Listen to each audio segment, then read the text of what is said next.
Well, welcome to the Fright-Filled Film Festival, Year 8, Suckers, Season Finale, on All Hallows Eve's Eve.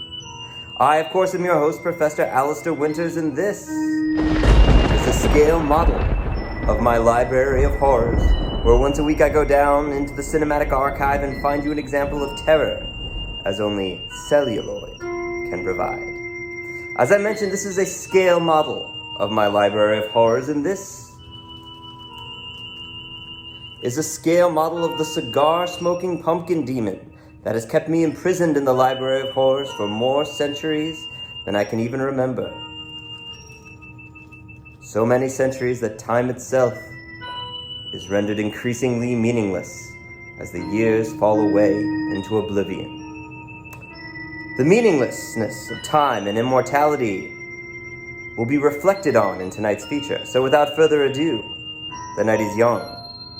To the viewing room. Over the past season, we've had films that looked at vampires as outsiders and as monsters.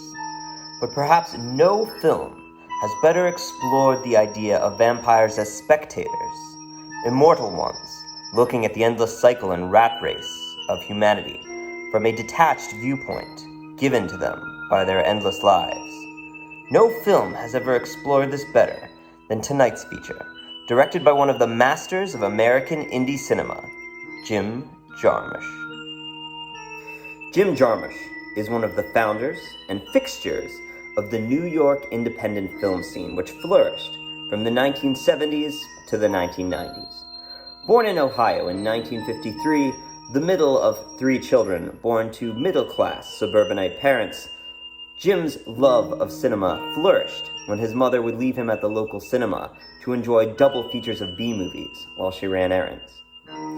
Jim would graduate from the University of Columbia with a degree in arts before moving on to study film at New York universities in the 1970s.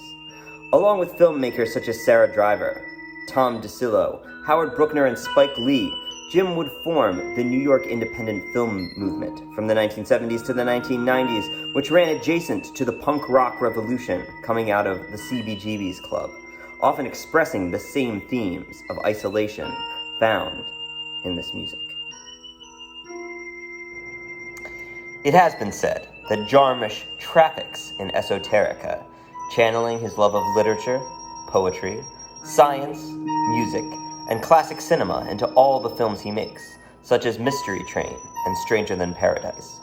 It is certainly true of tonight's feature, which he shot in 2012 for a $7 million budget, starring Tilda Swinton and Tom Hiddleston. Interestingly to note, it was Michael Fassbender originally cast as the male lead in this film, but after Fassbender dropped out months before production began, Tom Hiddleston stepped in. So tonight, on this All Hallows Eve's Eve, enjoy the finale of the Fright-Filled Film Festival Year 8, Suckers, Jim Jarmusch's 2013 vampire film, Only Lovers Left Alive. We hope you've enjoyed Year 8 of the Fright-Filled Film Festival, this long, satisfying drink of vampire cinema. From the gritty to the glam to the gothic, this has been Suckers. We hope you will join us next year for Year 9 of the Fright-Filled Film Festival, our most terrifying and interactive year yet, Professor Winter's archive of arcane artifacts. Until then, this has been my library of horrors. I have been your host, Professor Alistair Winters, and until next year, I will just be hanging around.